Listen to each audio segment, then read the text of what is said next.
I am now pleased to introduce Brigitte Poyker. Am I pronouncing it right? It's fine. Brigitte Poyker is the Elias Leavenworth Professor of Germanic Languages and Literatures and Professor of Film Studies at Yale University. Her books include Lyric Descent in the German Romantic Tradition, Incorporating Images, Film and the Rival Arts, and The Material Image, Art and the Real in Film. Professor Poyker is currently working on a book about Fassbinder. Professor Poyker will moderate this panel and introduce the other panelists. Thank you. Thank you. Thank you so much, Francis. It's really a pleasure to be here again, and it's been wonderful being able to participate in some of your events. And I'd like to begin by not introducing, but calling everyone's attention to Ed Nersessian, who is, of course, the co-director of the center and who is participating on this panel. As you know, he's a professor of psychiatry, and he teaches at the Cornell Wilde Medical Center and also, of course, at the New York Psychoanalytic Institute. He's a training analyst. To his right, across from me, is Thomas Elsesser, who is a research professor at the University of Amsterdam in the Netherlands. He has written extensively on cinema, in particular on German cinema. He has a book on Fassbinder called Fassbinder's Germany. He has a book on Weimar cinema, on the new German cinema in general. He has a book on Metropolis through the BFI series, and he also has a new book on Hollywood, contemporary Hollywood cinema. And to Ed's left, over here, is Wayne Kestenbaum, who is a professor of English at the CUNY Graduate Center. He has written extensively on matters of, really all the arts. He written a book called Double Talk on the erotics of male literary collaboration. He's written on Warhol, I think it's a book. His other book is called The Queen's Throat, and it's about opera. And I should also add that he is a very talented, well-published poet. He also teaches in the art school at Yale. So he is a person of many talents. Leo Lensing is to my right. He's a professor of German studies at Wesleyan. He's written a book on Rabe, a 19th century German realist. He is at work on the definitive work, I'm certain, on Karl Kraus. And it's going to be a huge biography, really good, I'm certain too. He's just finished a book on Peter Altenberg, the Viennese visual artist, and he is the editor of an anthology of essays on Fassbinder. I'll just say a couple of words. I think we're all going to be intersecting. We'll all approach the film in different ways, but it's impossible really not to have all approaches intersect with a film such as this one.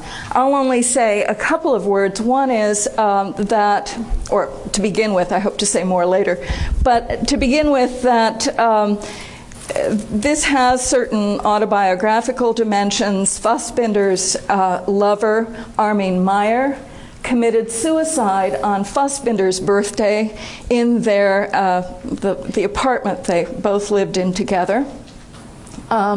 This, of course, was something that shocked Fassbinder, and it drew a lot of public attention. And Fassbinder, as a result, said, well, I only have three alternatives. I can go to Paraguay, just choosing any place exotic out of a hat. I can lock myself in my apartment and give in to my depression, or I can make a movie. And so this is one of the reasons I think a text such as this one really is the kind of thing that this center might be interested in. But I think, let me, I don't know who would like to begin. Maybe Leo, you'd like to begin with a few words. Sure. I should say, I teach a number of Fassbinder films every year in a course on the New German Cinema, and I've never taught this one before. I don't know if I will anytime soon, but I have to say that the experience of seeing it recently on DVD and together with you today has made the film come alive to me in ways that I cannot remember. I saw it in 1978 when it first came out in Germany.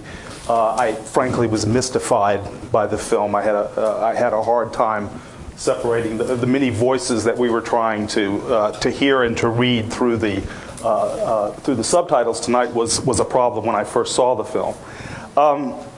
Having taught German cinema now for 20 plus years and seen many Fassbinder films repeatedly, I have more, I think, of a sense of what is going on in this film. I wanted to throw out an idea that may not have occurred to all of us seeing the film the first time, but it's something that really has pressed itself on my viewing of the film, and that is the character of Anton Seitz, this Jewish man who as a boy was in a concentration camp, survived it, and came out and made a life for himself. He was going to come to the United States. God knows what would have happened to him or to the United States if he had actually made it here.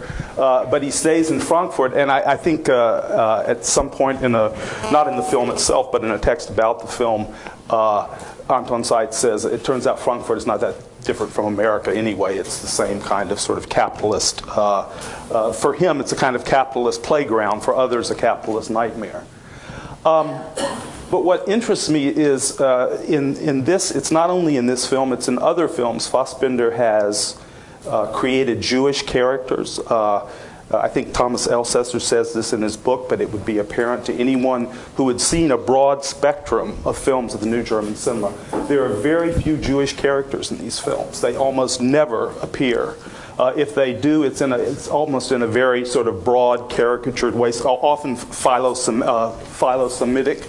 But in any case, characters who seem to be either cardboard or caricatured, either in a positive, usually in a positive way, obviously not often in a negative way. Seeing this film again, I asked myself, what is this? Why is Anton Seitz Jewish? Why is Fassbinder, in a sense, piling complexity upon complexity, using a transsexual, a man who's become a woman as the central character, and then having him fall in love with this man who has this kind of history? And I wanted to throw that out as a kind of question to all of us. I know that Thomas has thought about this problem and has written about it, but I think it's worth talking about in terms of the film and maybe comparatively as well. Do you want me to come in on this straight away? Sure. I'm actually very grateful for this opportunity to re-see the film, because I haven't seen it for a good 15, 18 years. And when I wrote about it in around about 1992, 93, I was very much aware that this is one of the most difficult films to talk about in Fassbinder's work. And since my book was primarily not a biography of Fassbinder, it was also not exactly a book that wanted to place him in film studies or film history, but very deliberately chose Fassbinder's relation with West Germany, with post-war Germany. My attention, of course, was drawn to some of the features that Leo just mentioned, but maybe we should add another historical context. Brigitte has already indicated that there's a strong autobiographical dimension. And there are two things that probably are worth adding to that. One is that with the death of Armin Meier in their Munich apartment, the latent hostility or ambivalence towards Fassbinder in Germany really broke out into the open. And the press was extremely hostile, very shrill. There were calls for investigating whether Fassbinder had made himself guilty of negligence. There were even questions of criminal prosecution Fassbinder. So the fact that in his apartment somebody killed himself became a major scandal. Now, of course, looking back on it, it is interesting, or at least it's ironic and maybe tragic, that Fassbinder himself died in his own apartment, in the very same apartment where Armin Meier died. And some of you may know a film called Germany in Autumn, where there's actually a scene. It's an omnibus film, several episodes, and the one by Fassbinder is actually very quote-unquote autobiographical because it's set in his apartment. Armin Meier plays a major role in it.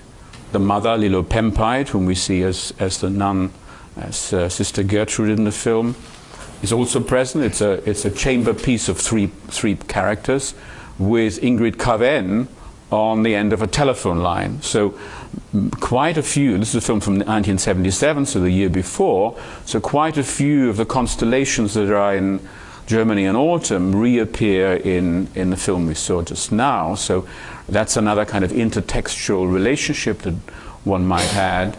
But I think the temptation is to see the film very autobiographical, and of course it is useful, certainly in this context here, also to think about whether the film constitutes a form of mourning work. In other words, whether it's an attempt to come to terms, to work through feelings of depression, but also feelings of guilt. But it's problematized by the fact that the guilt is not something that Fassbinder was allowed to feel himself, it was put upon him. In other words, he had to come to terms with the fact that others said, don't you feel guilty? And of course we know that is a kind of demand made on you that the first response is to say, no, I'm not.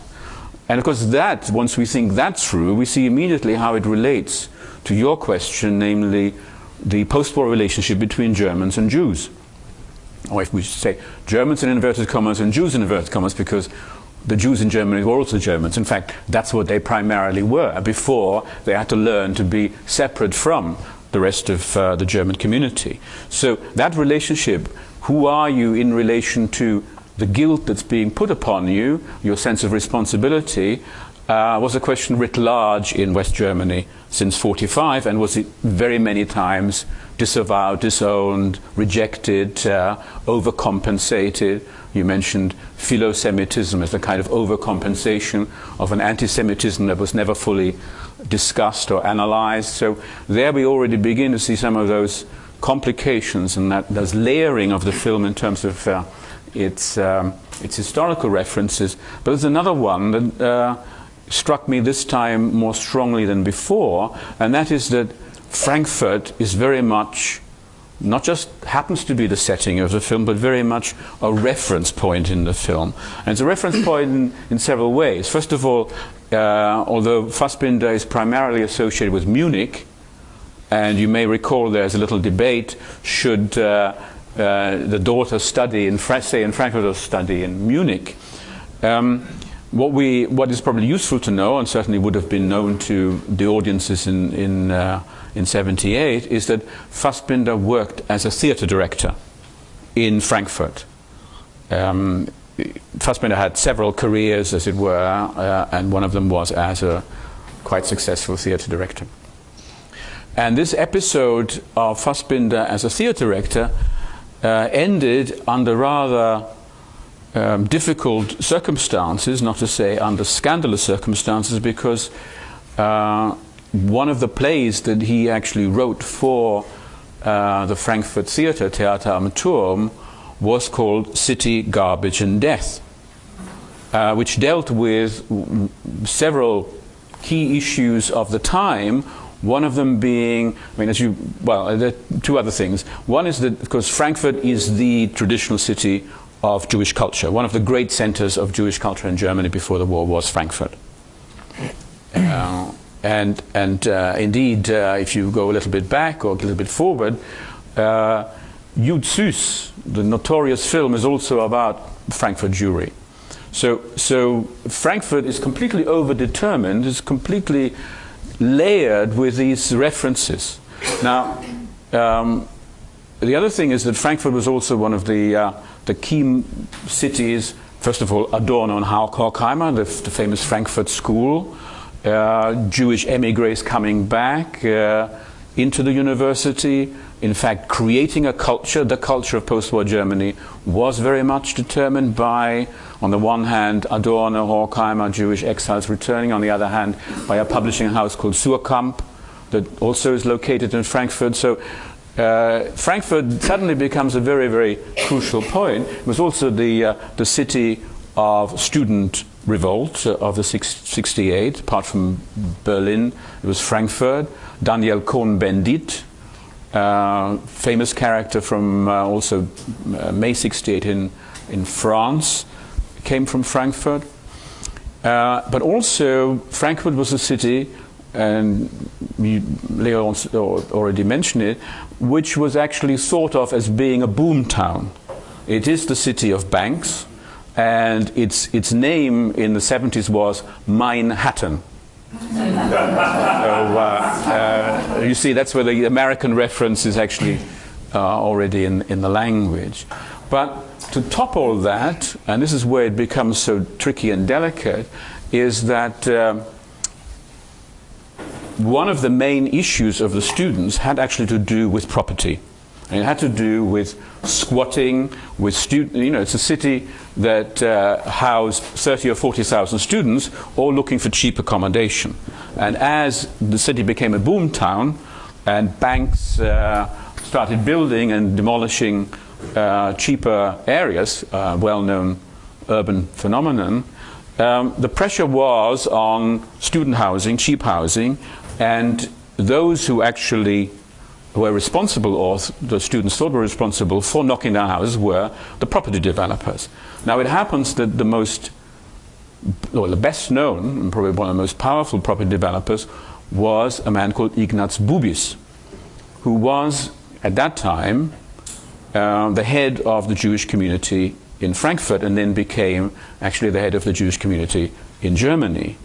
And it is elements of his autobiography from Auschwitz or Bergen-Belsen, I think it was, that find their way into the Anton Seitz figure, so that anybody in Germany seeing the film at the time would have been only too aware of how close this Anton Seitz figure seems to be to a historical living person.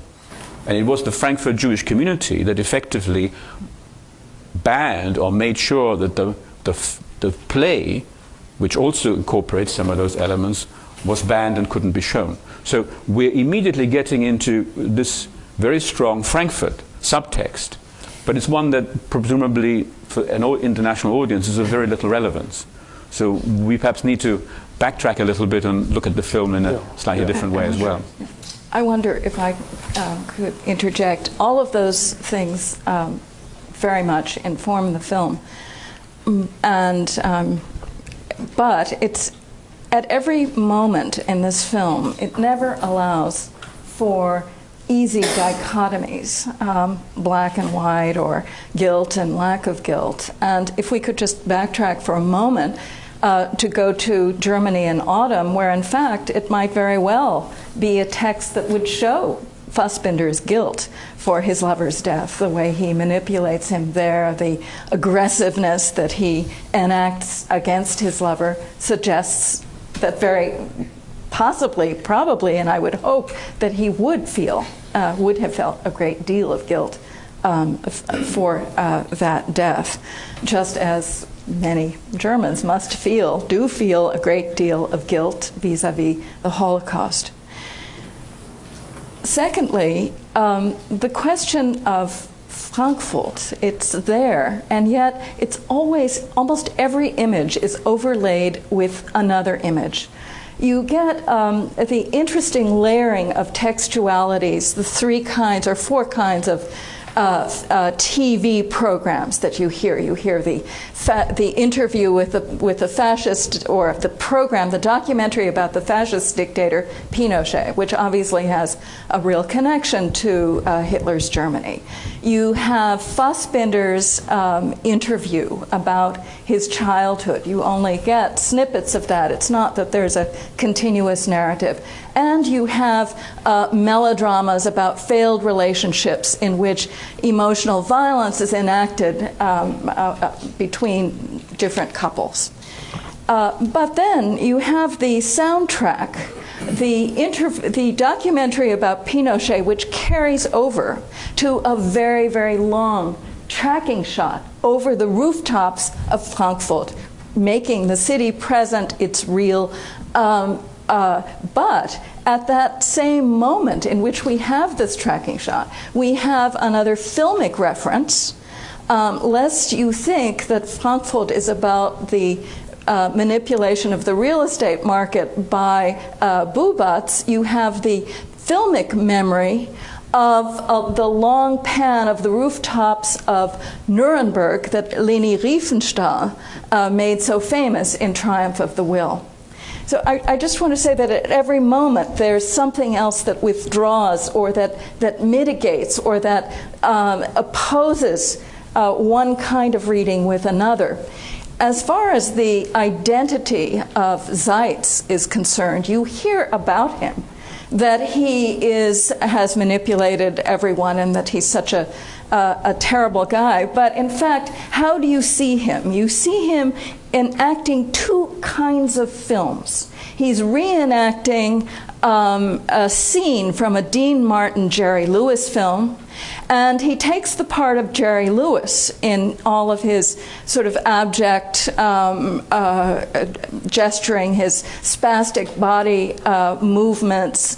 He's by no means the manipulator in that scenario. The other movie scenario that governs his identity is the gangster film that he and his henchmen, his fellow workers, enact daily. The staging of the raid, the checking for weapons, there are various evidences of that. And for that, the code word is Bergen-Belsen. So it's almost as though an evacuated identity has to be shored up, built up through cinematic means, by assuming roles. That makes Anton Zeitz very much resemble Elvira, who also is someone with an evacuated identity. I just wanted to throw that in. Everything, I agree with everything you say, and yet there's also this. And that's what I find so interesting, actually, about this text. But I don't want to, Wayne, I know you wanted to talk about filmic references and intertextuality and the look of the film. Three things. This isn't my favorite Fassbinder film by any means. I had just been complaining before we started about how repulsed I mean, there's very obviously the slaughterhouse scene. It's very I don't find a point of identification in it, and it's in almost all other, or let's say in 3/4 of the Fassbinder films, there's a site in it, whether visual or a character, that I can put myself in, and that leads, and that this film is, whether you say it's like Teflon or it refuses my embrace, and so I don't like it.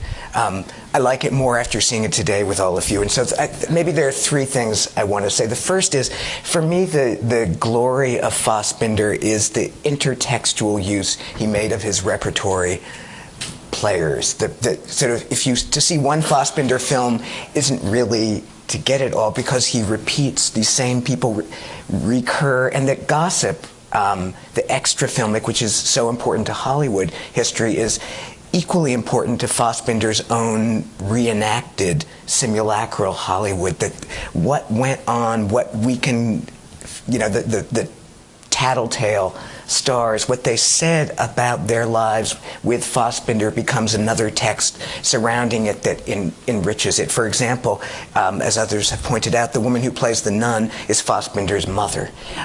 Try to find one film in American film history where, and this is not the only film where he made use of his mother, so we can say that symbolically Sunset Boulevard was its director's mourning work, but in this case, he actually used his mother. And that's a very different level of either acting out or a kind of existential decisiveness that you can not only replay your reality, but you can manipulate it through the people themselves. Ingrid Coven, who plays Red Zora, like Zora Neale Hurston, are we meant to think? Yes. I don't know. Was Fassbinder's wife, kind of, and Fassbinder developed relations with various of his stars to fuck with the minds of other stars. And so that I think that Fassbinder's aggression toward his players is a major aspect of the film. So in a sense, it's, whether it's cinema verite or the theater of cruelty, it's not just a representation of cruelty, it is cruelty. We're actually seeing it being played out in real time. Another example of that, I think, would be the fact the man who hangs himself, if I'm not mistaken, it's the actor is Volker Spengler's lover, Bob Dorsey, which means that what Fassbinder is doing is that he is creating a scene very much like a sort of an SM, in the way that SM people would say, I like this kind of a scene. He enacts a scene where one lover watches the other's suicide. I'm haunted by the perambulation that the mother is made to make at the end. He also forces his mother not to approach the prostrate Elvira on the ground so he uses he's okay, Mom, you do that. Prove that you had no empathy. You're going to prove to Germany that you didn't love me.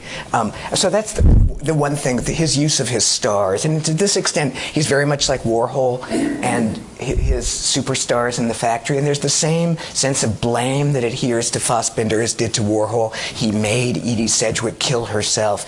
And I don't really think that you make other people do those things. And so I, from the beginning, don't agree with any possible line of inquiry that would hold Fassbinder responsible for anything around him. Nonetheless, he floats that sense of his possible guilt around. Okay, the second thing, I'll actually mingle in a couple of these here, is Lacan has this notion, I think, of the synthome, I think is how is the word, which is the opposite of a symbol.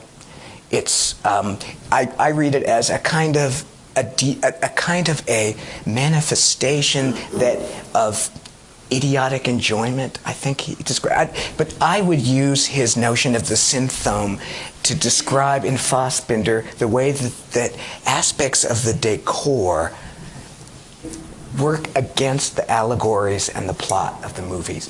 Because Fassbinder makes it very hard for us to see what's really happening in the plot of the movie. We're seeing the scene through a long hallway, for example, or we don't know the full story yet.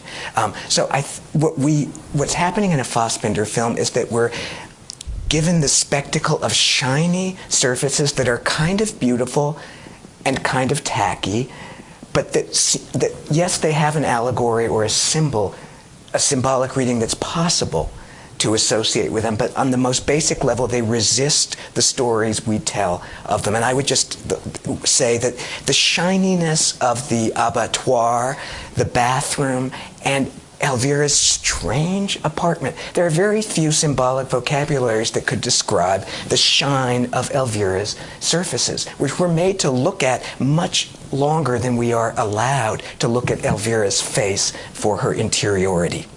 So the last thing that fits in with all this is that Fassbinder refuses us major star wattage in this film. Ingrid Coven is one of his big female stars, but she's always sort of off to the side in all of his films, almost as a kind of punishment. But there's no Hannah Shigala, there's no Margit Karstensen, there's no central melodramatic woman. Instead, there's this abject, pitiful, but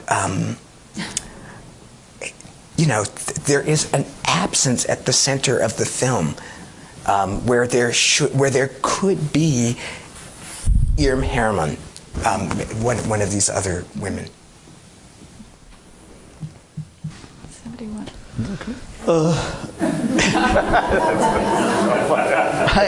I don't know what, as a psychoanalyst, I can bring to the discussion. But I would say that just on the face of the movie, two things were pretty impressive. One is the way he describes, as a non-psychiatrist or psychoanalyst, the way he describes or has speaking a masochist. Everything she says, Elvira says, every way she behaves is exactly the way you would expect the masochist to behave.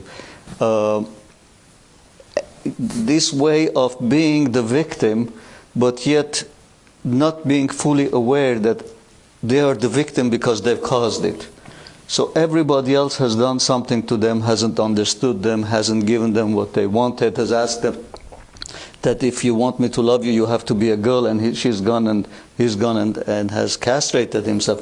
But everything is in a way, in a self-denying way, blamed on others, while at the same time the person remains free of any wrongdoing and any guilt.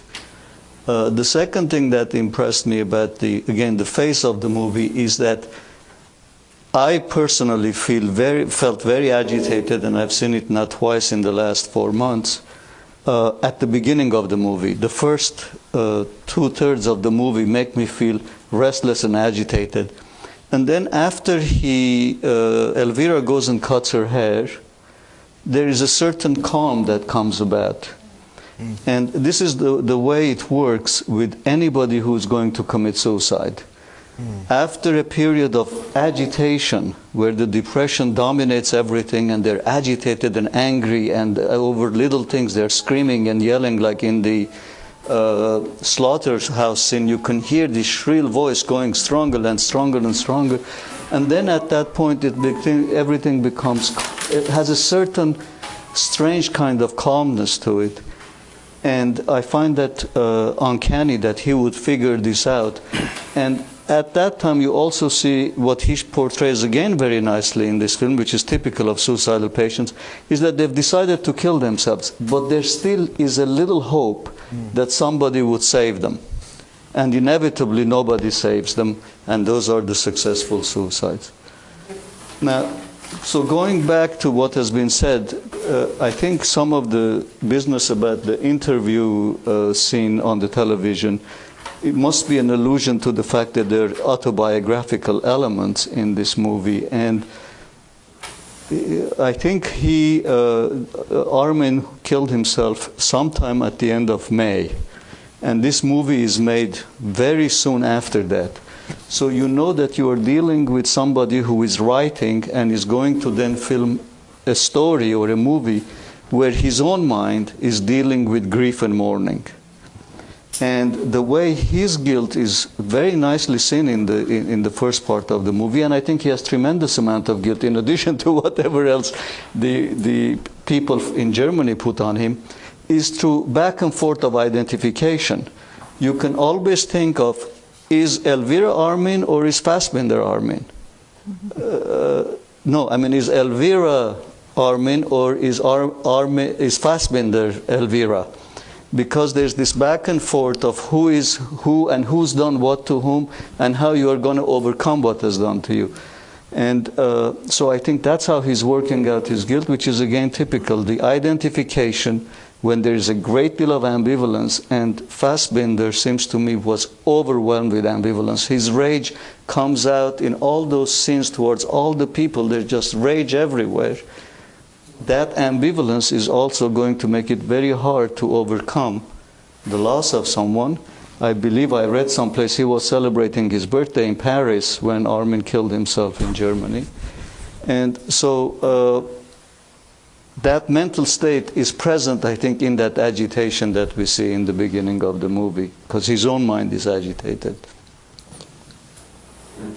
Just to intrude one little thing, it may seem odd, but it seems to me very important. Armin Meier was beautiful physically. he's in several Fassbinder. He looks like an angel. I mean, he's really extraordinarily beautiful. Volker Spengler may or may not be attractive by anyone's standards, but he's not given a lot of chance in this movie to look attractive. And Fassbinder was in Fox and His Friends for a moment an erotic object cinematically, but generally the consensus is that he went downhill from there and was not attractive. So in terms of who Elvira is, Armin never can adhere to a character who is not attractive, that there's a sort of a non-fit there. I was very interested in what you were saying, that one can actually see the film as a kind of case history. Mm. In other words, I'm impressed by what you say. Only considering that it's speculative and up to a point. Previously I would have said, no, it's exactly not a case history. That makes it interesting that it's not a case history. You know, where this is not a film about exploitation. This is not a film about a clinical state. But I think you've convinced me that it's worth thinking about it, because so much of what we see and so many of the stages of his journey towards suicide seem, as you suggest, correspond to clinical trajectories, except of course that in the interview that we hear, he specifically says, some people think I'm a masochist, but I don't think that's what's going on.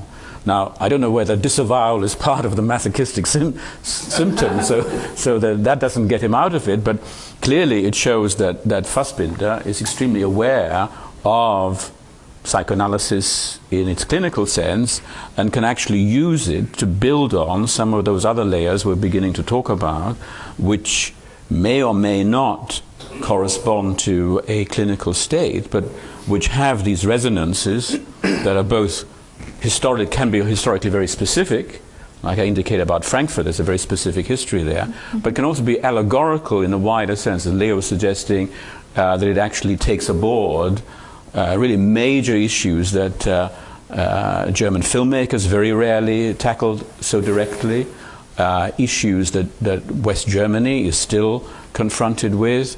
And so the sheer boldness of being able to conceive of a story that's both so personal, so intimate, so direct, and yet has these ripples, and do all that within 6 weeks is just staggering. Yeah. I mean, that, if we're talking about creativity, the creative mind, the ability to turn autobiography or life into art, it's quite extraordinary, and I think it's worth just pausing and thinking what that means about a creative person like Fassbinder. I just quickly say, I wouldn't comment so much on the content of the movie, because that is really his creativity that is doing it. But he can't escape the mental state he's in. And I think that's inevitable at that time period, that this was his mental state. As you know, there's always this issue about artists. You know, can you put them on the couch for their work, and is that something that's either useful or legitimate? I don't think you can. Because us from the literature side or film side, kind of pull a little bit against it, but because my own feeling is you can't. Yeah. That's why I'm not putting him on the couch in terms of the content of what he's saying, because that content I would only have to hear and rehear on the couch in order to be able to make sense of it. But I know that somebody who has just had the suicide of a lover and is writing something about it or following it in such a close period of time has to have that the state of mind created in them is inevitable. Unless he's so totally callous, he has absolutely no reaction. It's like for me to hear that somebody died in Beijing 15 minutes ago. But the moment it comes to me, then I have the mental state. I have to add another biographical fact, that it wasn't the first one who killed himself. With yes, I know.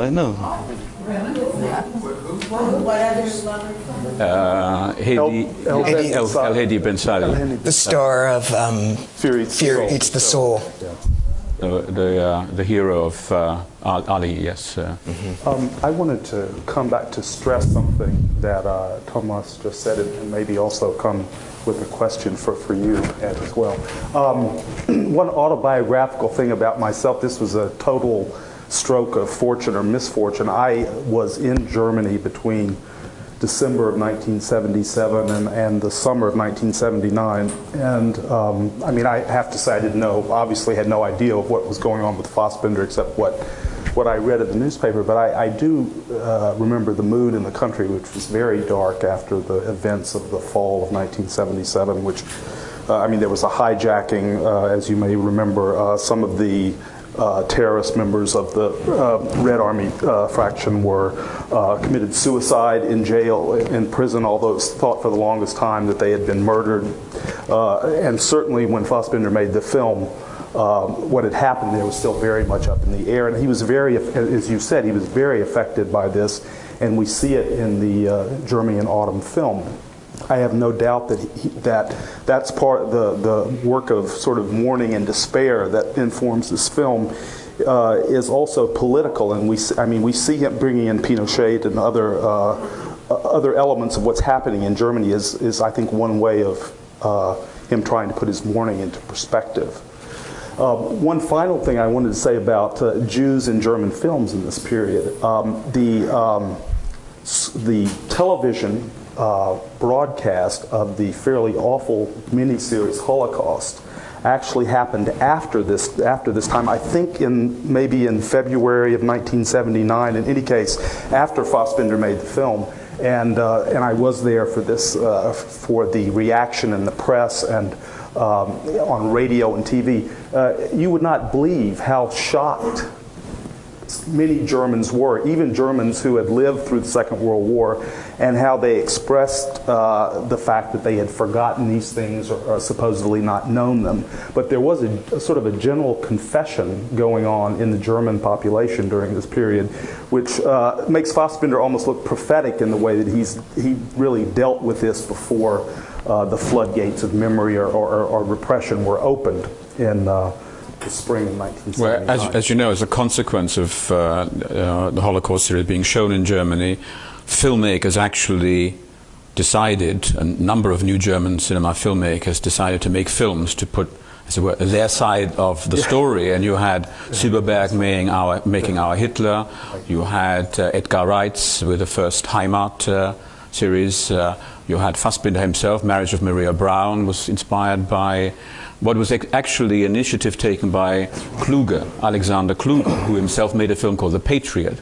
Right. All of those, Kluge had brought them together and said, look, you know, under this impact, we really need to open up ourselves. You know, we can't just let the Americans tell this story. We have to stand up and be counted. So some of the major films of the so-called New German Cinema are a direct consequence of the response to the broadcasting of the miniseries. Yeah. I wanted, Ed, I wanted to come back to you. One thing that I understood watching the film again is that Fassbinder, this interview that he gives has been published too, the protocol, and I was recognizing both the things that were said, and so I have a good sense of the general context. He is talking about his childhood and about the sort of the very anti-authoritarian childhood he had, that by chance in part because his parents they rented rooms to many people. His mother was ill and often in a sanatorium. His father was a doctor and on rounds. So he sort of grew up, as he said, like a wildflower. He was able to do what he wanted. So he's talking, that's one thing that he's talking about in the interview. He also, in addition to the masochism comment, I think he says that people think that my making all these films is a kind of mental illness, but I have to do it anyway. But I wanted to come back. The business about childhood is really fascinating to me because Fassbinder, in many of his films, and I've been rereading all of the interviews, comes back to this in the interviews. On the one hand, he says, I had a wonderful childhood because I could do what I wanted to do. No adult told me what to do. I went to films every day. I read what I wanted to read. And yet, in this film, we're confronted with Seylan Frieda, the psychoanalyst, supposed to stand in for a psychoanalyst in the short pants, who has had no parents. He's an orphan, so he can't be psychoanalyzed, supposedly. And I mean, this is true, obviously, or from that perspective, it's true of Elvira Erwin as well. And yet, but he's searching, and he goes back to try to find his childhood. The one I wanted to see how you would respond to that. The final comment that, seeing this in the film, I wanted to make a final comment about one thing it reminded me of. In Berlin Alexanderplatz, which is the next really great project that Fassbinder will make, the novel, Alfred Döblin wrote the novel supposedly in a kind of anti-Freudian stance. He didn't give the main character any, we know nothing about his parents, we know nothing about his background. And I was reading the other day that Fassbinder was very perturbed by this and was on the verge of inventing a father and mother for Franz Bieberkopf so that he could insert a kind of Freudian framework into the film. He held back. I mean, there is a paternal and a maternal figure in the film. But I wondered, did you sense to this searching for childhood to try to make sense of this horrible thing that has happened as an adult? That's an important fact. I don't. Specifically in terms of that scene, it is not clear to me if there isn't an element of justification there, that because this has happened, because the first allusion to the 6 years is not directly connected to his parents, and then it becomes connected to the parents' divorce. And I don't know what the consequences. I know from what I've read that this was he was somewhat of a perverted, very aggressive, very temperamental, one moment very aggressive, one moment very loving, pulling people, pushing people type of a guy. So that I have read. How accurate it is, I don't know. Going back to his childhood, apparently his mother and father decided to put him with his paternal uncle when he was 3 months of age for up to the age of 1 year. So he was separated from his mother for a good 9 months of early life. Following that, they lived in the conditions that you described, somewhat chaotic. And when he was 6 years old, his father left. Now, I assume that the mother and the father, by the way, was a doctor for prostitutes in the red light district. So, and there's I guess there are rumors, I don't know, that some of the prostitutes came in and out of their house. So he was exposed to all this as a little boy, and then the father left, and I assume there were difficulties between mother and father before the father left. So, and then the mother was in a sanatorium for a period of time. Again, before Fassbinder is 10 years old, all of these things have happened to him. Now, I don't know what those things happening to you do to you specifically, but I know they don't guarantee good mental health later. That these are bad things happening, and he had bad things happen to him as a child. The funny thing is that if you look at the whole generation of filmmakers, and you will find that Fassbinder is not the only one. that Werner Herzog is always talking about that he's fatherless.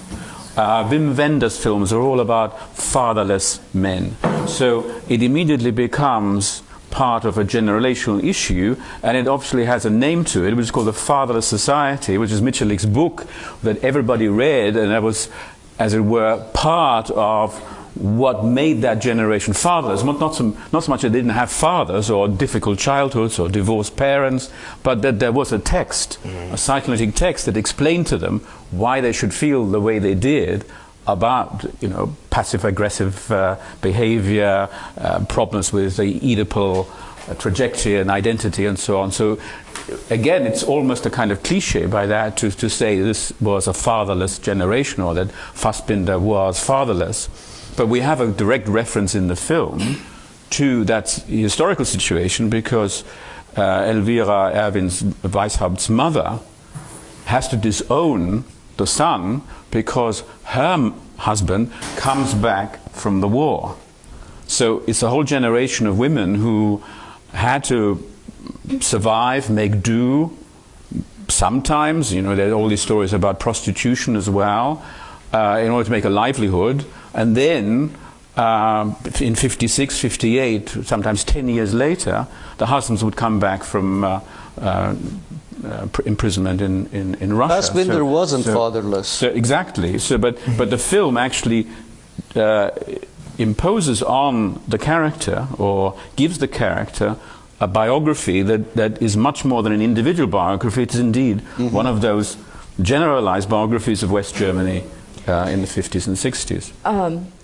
And in fact, interestingly, Armin Meier, the lover, was a Lebensborn child, which means that he was the product of Nazi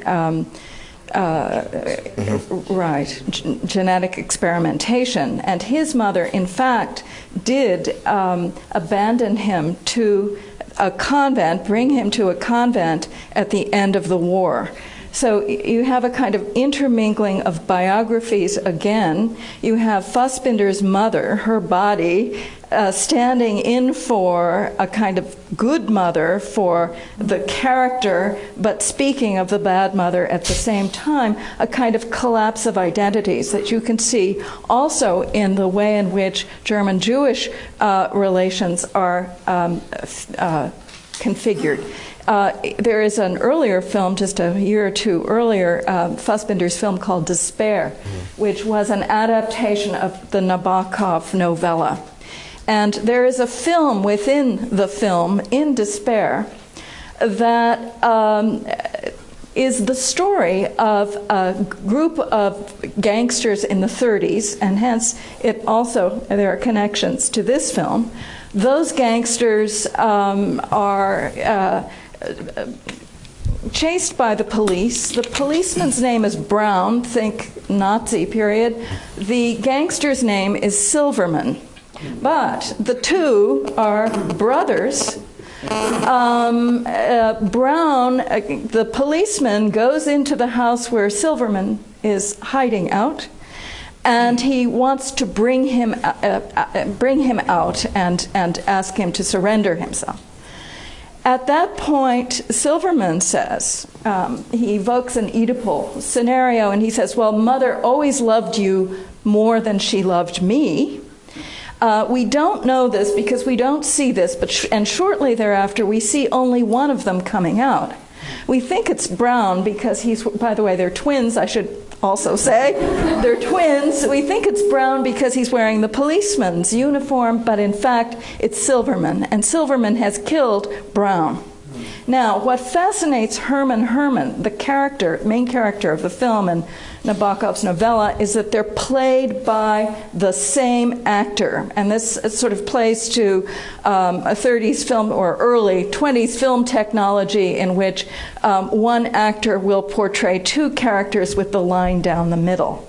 So think about that as a sort of collapsing and intermelding of identities both in the same body, just as the same body, Fassbinder's biographical actual mother, represents two different or maybe three different stories. Thinking about Fassbinder and gay politics, which isn't really a very happy story, and it enters this picture, which is hardly a gay liberation uplift flick, to say the least, but nor is Fox and his friends, is the decision to have Elvira in bad drag rather than good drag. And it's thinking about the masochism, it's a very simple. It's the road not taken. It's a binary situation. You either do it right or you do it wrong. And he chooses it's a sort of Queen Mother drag at his best, I think, with the pearls. And it's, I guess it's that kind of decision on Fassbinder's part. I think certain people at that time, gay liberationists at that time, would have seen this as a kind of suicidal gesture in terms of gay politics. Why, if you are going to open up the expressive envelope this way to make a film about a sexual outsider or vanguardist, why have him fail at it so spectacularly? Why be so unimaginative? Why not? There are other options of it, and he's not interested in that. It's sort of like that. Another thing that nobody has mentioned, but I felt in the room almost while we were watching the film, and I feel in myself when I watch it is boredom or you said agitation, restlessness. Fassbinder's comfort, and I love boredom in films, and I think it's actually a productive experience, and it's part of what allowed him to make a film in 6 weeks is a kind of permission granted by, I think, the experimental films that he was influenced by to be non-narrative, meandering, slow, meditative, to have a rhythm, in fact, to give over the visual altogether to the voiceover text. And this connects to me a little bit with the issue of transcendence, which we were talking a little bit about beforehand. The notion that maybe the upward gaze in this film is a positing of some up there or elsewhere. And I was what the boredom or the static quality allows for, I think, is for a gaze to look, our gaze, but mostly the characters, to look off screen. And if you just track the uplifted gazes in this film, whether it's the fired guy drinking from his little schnapps bottle or whatever, looking up to the tower as one kind of, monetary transcendence, to Elvira at her most pathetic, she's looking up like that, rather than the shame gaze downward. And Ingrid Kavan's characteristic eye pattern seems to be to look toward other roles, other careers, other lovers off screen. So, it just seems that in terms of talking about a film that as merely glum or disaster-prone, that the Schopenhauer-Nietzsche line, and even Sartre, that there's something about the gratuitous act in this film that may lead upward, even if it's going to Casablanca and undergoing whimsical, it's like a sort of Gide thing, really. I'm just going to go do this and change the world, change decisively, move upward.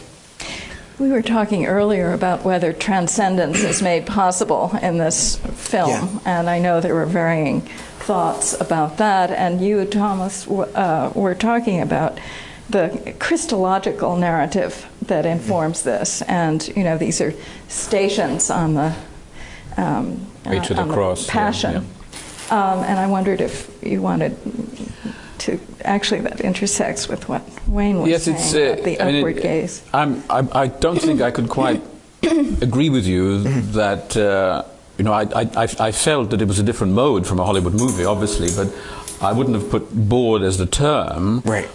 Because I did think there was enough going on. In fact, there was more going on in every image than I could take in, even though I thought I knew the film quite well.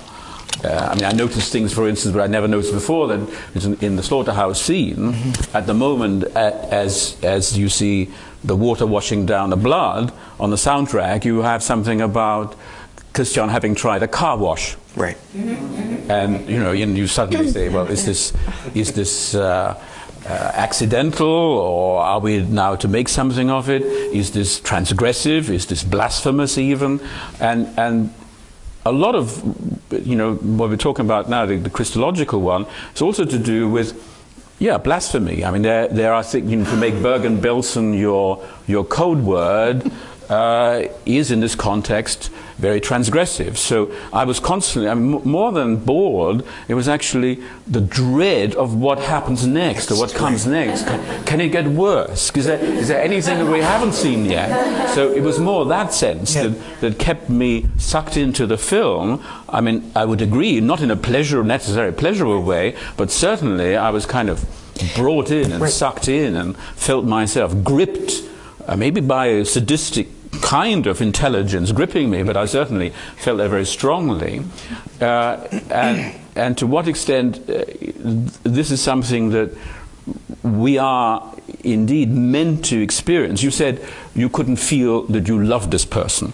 Well, I would say, that's the very point of the film, because here is a character trying to love others who are distinctly unlovable, to say the least. And so that particular relationship that the character has with the others, with his fellow human beings, with people who may or may not owe him a debt or whatever that relationship is, he opens himself up, or she opens herself up, into an unconditional love, and he is rejected. And he's rejected in a way that we say, hang on a minute, can we bear this? Now, in a Christological sense, that would actually be one form of Christian love, is to love when you're not getting anything back. Rather than being in a bargain saying, you love me and I love you, and we try and go through life with that kind of secret pact that hopefully it'll last, but it is a much more radical, much more decisive, much more dangerous, and in that sense transgressive love that's on offer, and it's the transgressive force of that love that makes the others go back. Who wants to be in that kind of a commitment? And so, that would be one way of going in what Brigitte was saying about the Christological dimension, apart from, the iconography of sacrifice, slaughter, pre-Christian. And indeed, there is a way of saying, what kind of spirituality are we confronted with the film? The signs of Christianity, those beasts hanging from hooks and so on, cannot but, and especially if we bring in other films of Fassbinder like Berlin Alexanderplatz, where the Christological references are much more explicit about the slaughterhouse. If we think about sacrifice, Abram, Old Testament sacrifice, religious sacrifice in world religions generally, so it opens up those dimensions of religiosity and faith communities. But there's also a way of saying, is this a Christian view of Jewish faith? Is there a way in which we can tease out this very problematic relationship that Christianity has had with Judaism, and that the whole notion of the yearning for transcendence but the absence of it is almost like the Christian faith has the possibility of creating a transcendence where the Jewish worldview, according to the Christian, does not have that particular way of having the Messiah to take on, or the love to operate in that particular redemptive way. I would just say to rephrase the boredom thing in terms of the Christological, I would say rather the boredom of waiting for the Messiah. It's not boredom, it's simply a wait. And that what I think that Fassbinder makes you do is sit and wait for things to become visible, for emotions to gel, for things to explain. I mean, that there's a sense of the person you need to have in the room to explain why you're in the room hasn't yet arrived yet. That person's down the hall. Soon to arrive, and that's the feeling of Berlin Alexanderplatz. That is certainly an exercise in a new kind of duration, with, I think, a religious and ecstatic dimension. And so I don't really mean boredom, I mean one's experience of time is having to be renegotiated.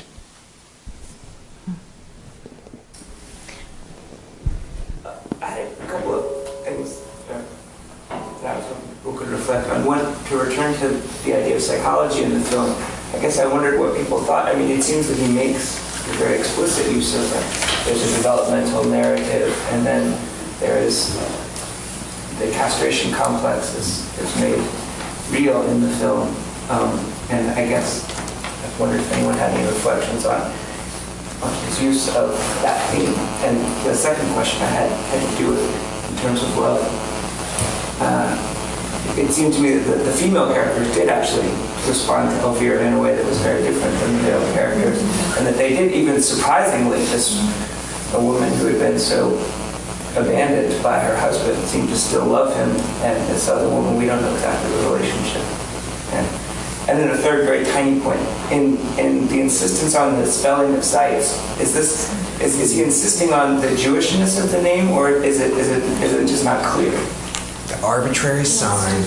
I kept saying A for Auschwitz, you see. Yes, that's the and then T for Tod, which doesn't in fact translate. And Armin Meier, But is that it's not A? the Is Jewish it EI? It's EI. EI. EI. I'm not.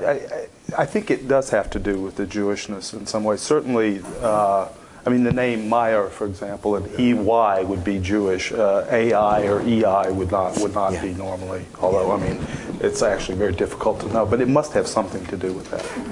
It's you're thinking of safe words in SM, and that the code words, and that in a way what the AI signifies is that this is a linguistic system, and that you need to function with the word and with letters and with the minute differentiations therein to function in my world.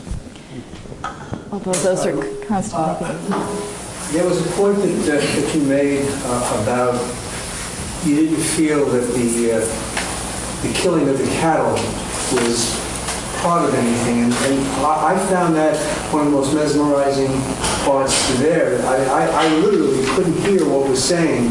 My attention was drawn to the cattle struggling to live, and then the blood gushing out and slowly dying, and then cutting them up. Yeah, no, I didn't say that the killing of, no, that is an overwhelming real signifier. It's there, but I meant the shiny surfaces in the film, one of which was the shininess of the slaughterhouse. Has a way of simply being refraction itself or specularity itself. Obviously there we're being brutalized by the reality of what's happening, but I must say, seeing it now 2 days in a row, it is possible just to look at it as paint. I'm not saying that makes me a good person, but the fact is, I thought seeing it today, I thought, you know, those murders happened a long time ago. It was no more real yesterday than today, and I'm going to choose today to look at it like paint. But my point was, I thought I kind of equated that to the death houses with the Jews. You know, the cattle are going by and the Jews are going by and they're being killed one by one, without any kind of mercy at all. And it so reminded me, that scene with the cattle was the same scene that people had in the late 30s and 40s when they had all those death houses. And Bergen-Belsen is kind of almost a little side reminder. And it's real violence, too. It's not performed violence. It's real violence. There's real death. There's real blood. Interestingly, and this works, I think, in a kind of Brechtian way, at the same time as we see those images and the camera pans back and forth and aestheticizes them by those means, at the same time we are hearing the tape, probably, of the interview with the journalist. Elvira is playing Christoph, who is an actor, playing an important role, Tasso, in Goethe's Torquato Tasso, a very famous play of his classical period, in which which actually had a kind of autobiographical dimension for Goethe. And so we have this, linguistically, we have this sort of chain of signifiers, I suppose. And the collision between what we see, the real death, bleeding, the flayed animals, and German idealist culture performed at various removes, is sort of what, you know, you can't separate them here. And I read it as a critique.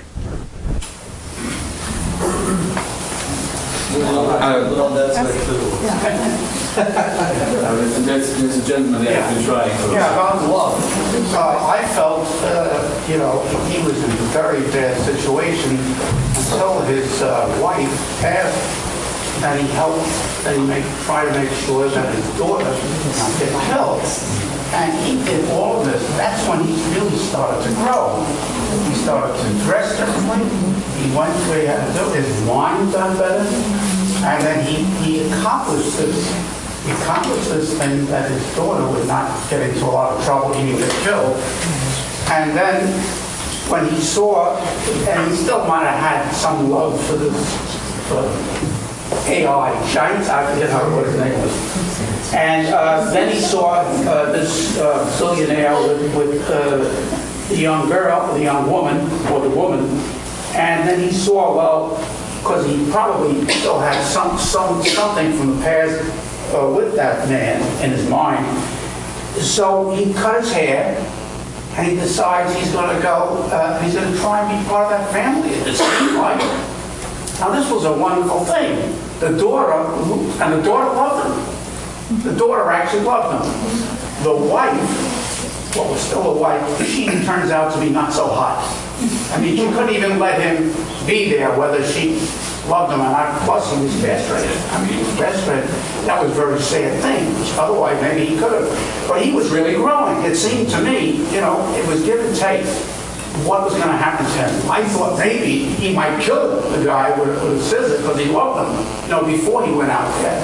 And then it seemed a little not so real when suddenly he goes to this other guy who hadn't even been in the film and asks, I've got to see you and I've got to talk with you. You know, so the guy couldn't talk to him until it was too late. But there was love. There was love. This was not a situation where he didn't grow. I mean, he was given take. He could have still lived. Just have to say, he wasn't really castrated. Well, the thing we have to remember, we're speaking of it, I mean, just for many, you can gain weight for a role, you can do many things for a role, but you're not going to get castrated for a role. And that the fictiveness of this whole thing is that we know he didn't really get castrated for this part. So I think we can be happy. No, I know, but it's almost as if the sobriety of love, I wanted to talk about the psychologist and the question you asked because it did feel to me very much presented like a case history, even with that long narrative of the early history. And it reminded me of a very important paper by Ferenczi about unwanted children. Ferenczi says in that paper that we're not born with the will to live. We have to get the will to live from being loved by our parents. And if we don't get that, we basically don't really want someone anymore. And I thought this was such a clear case of that. He's been abandoned by his mother, and then he has this slight hope that he's going to get adopted by this other couple. And it seems like that's the only chance that's going to bring him back, and then he loses that. And from then on, there's nothing in life for this man. And I felt that the tone of the film, which was really, and it was certainly dreadful. It was hard to sit through the movie, but we only had 2 hours of it. And I thought Fassbinder was telling us this is what it's like when you grow up in that situation, when you haven't had any love. There's no pleasure, there's no fun. It's sort of just a kind of desperate going through the motions, but nothing ever really happens.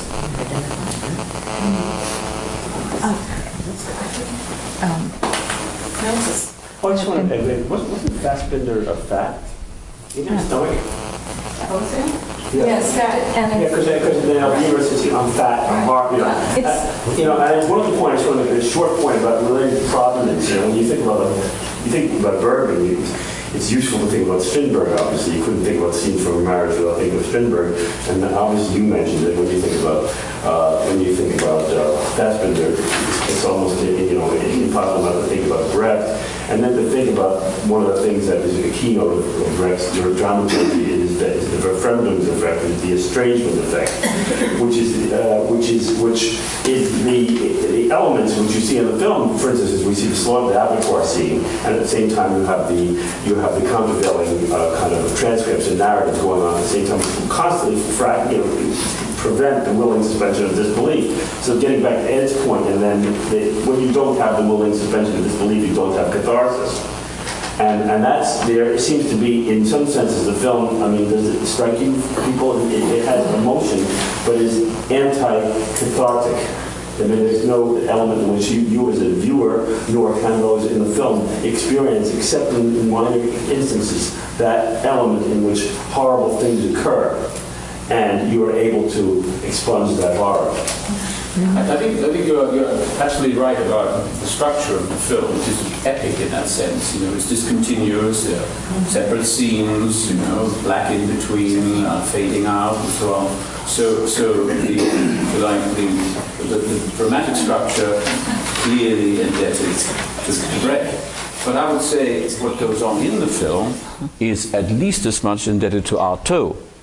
And gives us, so if you like, it's a film that, insofar as it relates to the theatre, and Brigitte may want to say some more about this, it's actually confronting two major theories of the theatre of the 20th century, two major schools of how you actually put something on stage. And in that sense, it would be very interesting to follow that through. Also, your references to Bergman, I mean, there are many echoes in Scenes from a Marriage, actually, if I remember right, starts with the husband packing and going away, you know, which is exactly what we see here. And the scene on the bed, the masturbation scene, is straight out of The Silence. So again, layering. But the point that you were making, that on the one hand, and it comes back to what Wayne was saying as well, how do we actually enter the film? What are the terms of our engagement with the film? And I think you're right in saying there's a kind of Brechtian distanciation, but there's also a way of being drawn in and aggressed in a way that we relate to art too, and indeed Fassbinder made it very explicit there. The film that you mentioned, Despair, is actually dedicated to art too. So I would say it's not exactly catharsis, but the two credit moments when it says book, editing, sound, or all those things by Fassbinder is there's the signature's arrival. I did this, I made this, has a triumphant ring. And also at the end, when we have the date of the completion of the film, I have arrived at the end, the book is done. This is a fact. It's Goethe's birthday, by the way. Even better. You're right. Which I have from a German review of the time, but that's true. What we don't get when we watch it on TV, on DVD or on video, is that the film actually ends with a number of unexposed frames. So you've got black film stock. And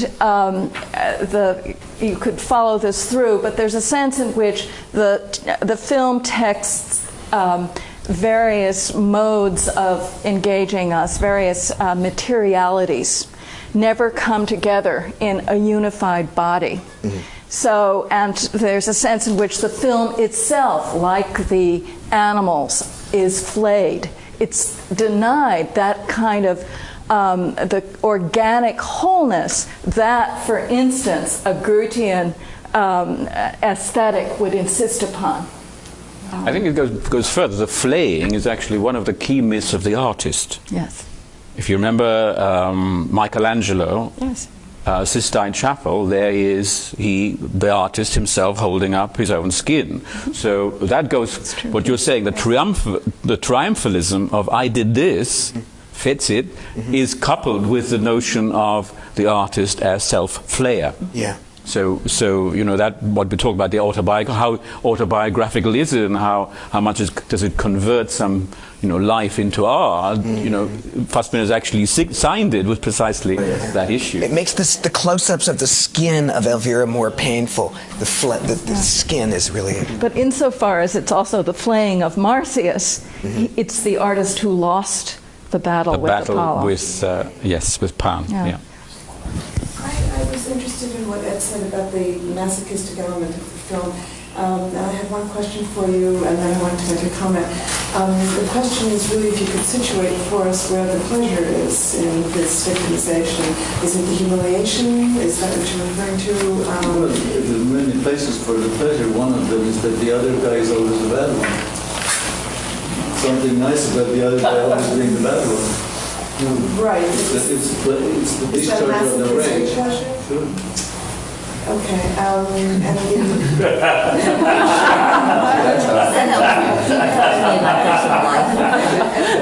other thing that I wanted to say was that it seems to me that the strongest masochistic element lies in the viewing of the film.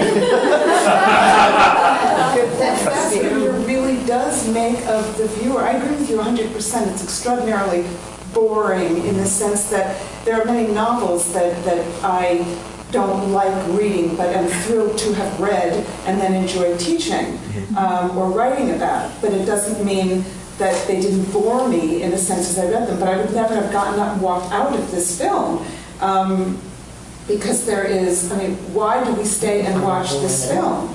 it's a torture, but at the same time, there's a tremendous pleasure in this. So I really think that he puts the masochism in us. I mean, this is quite frankly, why I watched the film is I knew we were going to have the discussion. Otherwise, I tell you, I would have walked out.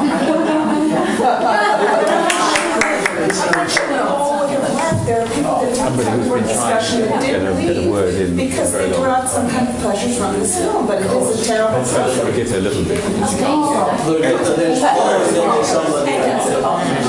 Actually, Rita pointed this out to me, and I take no credit for it, but Wayne mentioned it as well. So, it having to do with the degree to which the film is a conscious refusal of analysis, isolated in the moment of the quasi-analyst in his boxing shorts saying that he couldn't be analyzed because he had no parents.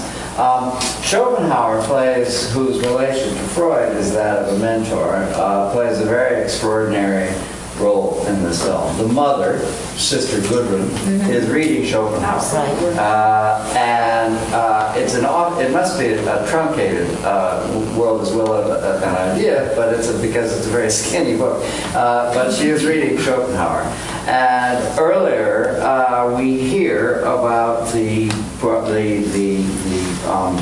world as will, world as representation, more such as little gobbets from Schopenhauer. And then, of course, the suicide in the office. This is more, I think, an amalgam of Schopenhauer and Nietzsche, as Wayne was suggesting. But again, he says, it's not life I reject.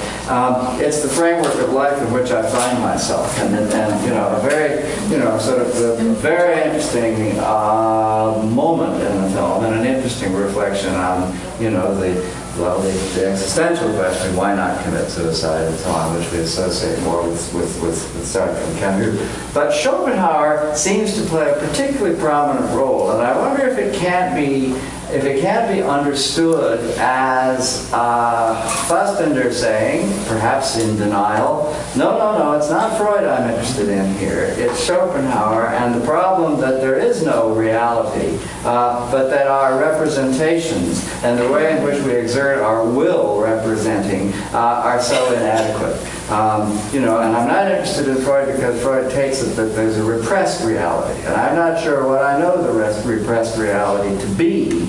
I'm more interested in the inadequacy of our representations. I just wanted anybody to comment on that. I'll come back to the... I'd like the gentleman there who's been really trying very hard to get to it. No, but I have, but is it appropriate for you to follow up? Well, if I could just very briefly say, I would say Paul is absolutely right, but it's not that Fassbinder rejects Freud in favor of, what did you say, Schopenhauer. It's that he rejects Freud in favor of Deleuze-Guattari.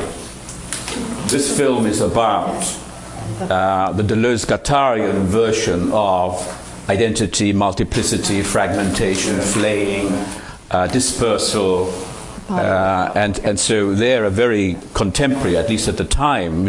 Anti-Oedipus was exactly published at that time and read and discussed very intensively. So I think you're absolutely right with the kind of dialogue between Schopenhauer and Nietzsche going on, or put forward by nearly 100 years towards the time when the film was actually made. Sorry, that was just a little... Well, following up on the earlier comments made by this gentleman, who called attention to the family scene where he comes upon his wife and his daughter who are eating after he's really put himself back into his male role. And I would ask whether or not anybody thinks that in some way that was the climactic scene in the movie. The movie begins with sort of presenting him yearning for love. So that yearning, which was articulated as part of it, and the search for love is very much there. And as the movie moves along, there are various transitions, but it seems to me a very strong transition when he cuts his hair, he puts on male clothes, and he goes back to his family. Now, what he's yearning for at that point and asking for is really impossible from a variety of points of view. One, because he's been castrated. Two, because he's got his own issues of his sexuality as to who he might really be. But it seems what's presented there, and I thought it was very, very poignant, is that, and maybe whether or not was this in Fassbinder's mind, again, given who he was in his whole biography, is that in some utopian but unreachable sense, it's in that nuclear family where love really lies. Well, but that's all a response to his walking in on Zola and Zeitz asleep, and that's when he goes and cuts his hair and sets into motion all that other stuff. I think what's going on is actually very complex, because we do feel that this would be a wonderful solution. But we're also very aware that is not a solution. It's too late, but not only too late, but it was never a possibility. Right. And so what we get is a kind of temporary relief. We think we straight, heterosexual, white, middle class, think, wow, wouldn't it be great if that could be it? But Fassbinder sets us up for it, and then pulls the rug from under it. Because, you know, this character that we can't get into without being now making a joke about it, is of course very difficult because he has no sexual identity. One of the most difficult things to come to grips with is somebody who constantly changes sexual identity or orientation. It's okay, somebody who's gay, but the film says no, he wasn't gay. Is he a transsexual? If he is, he botches the job. So constantly through the film, we need to find somebody whose sexual identity goes with his or her body. And we're not given it until the point, cuts off his hair, puts on a tie and a suit, and then walks into the family. And we want to succeed, but we know the logic of the film denies it. But beyond the issue of sexuality, you also have to go back to his early childhood, when he was lacking the kind of love that he would have needed for the family, and that's very clearly articulated by the nun and his mother, as it were, talking about what his childhood was like. That's why the film is so tough to take, because as psychoanalyst, you may want to say, well, if I only had this character on my couch in my office, I really could have done something for him. But the film says, I'm not sure about that. No.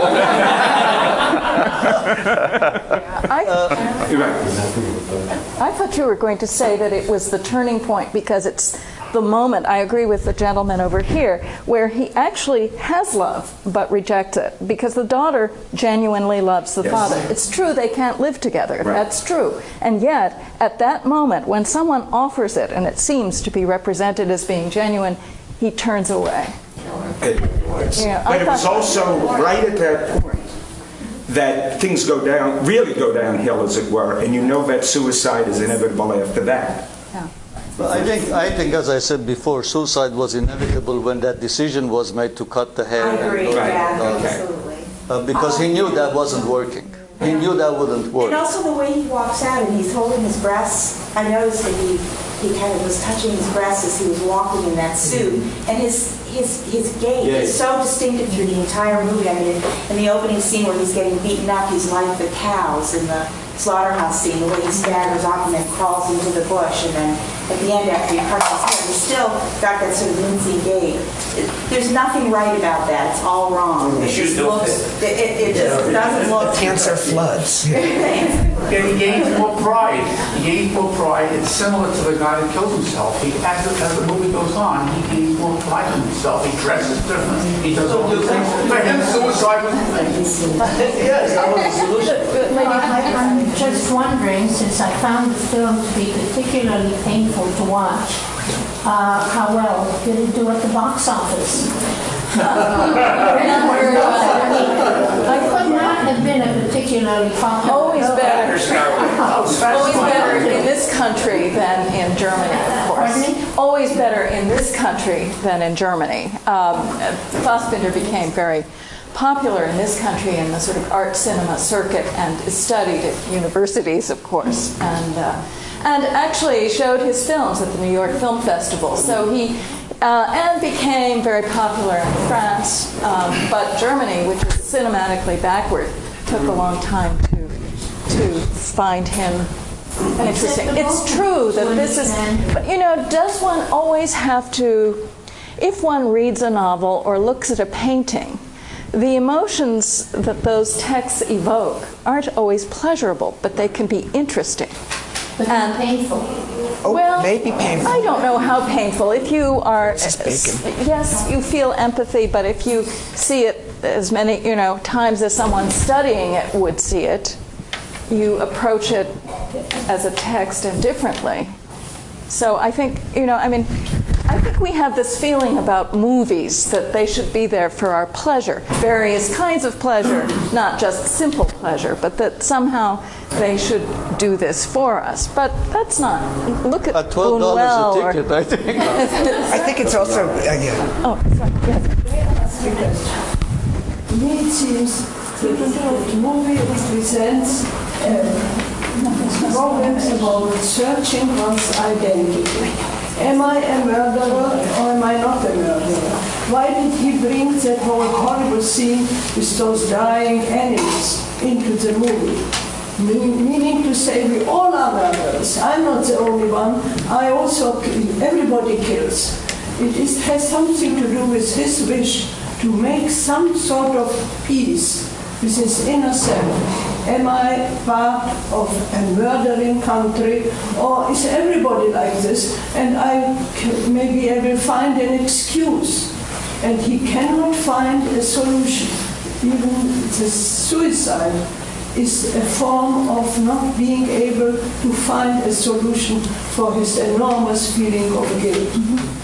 Hence the masochistic aspect of that film for Fassbinder and the gross body, which he exposes his own gross body and he connects his body with that of the dying animals, as well as the bodies of Jews killed in the Holocaust. So that's another moment in which the two bodies are a stand-in for the same. But for Fassbinder, Elvira as a character is talking about the way when she was a butcher, and remember she's both butcher and beast, when she was a butcher, she felt the animals wanted to be killed, that there was a kind of ecstasy about that, and that they were finding their salvation. But the film is relentlessly material, and transcendence is never at an issue. It's relentlessly material, and whenever, in my reading anyway, and whenever there's even a hint of that, it's undercut by the real. So, yes, I think it is exactly as you say. The record being stuck is also a metaphor of what they were trying to bring out in the movie. also just incidentally in terms of the casting, the daughter played Fassbinder in another, Eva Mattis, correct?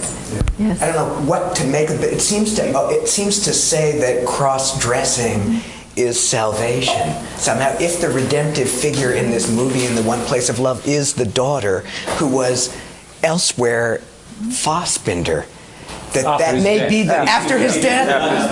Darn it. Well, that I believe in proleptic readings. Thanks a lot.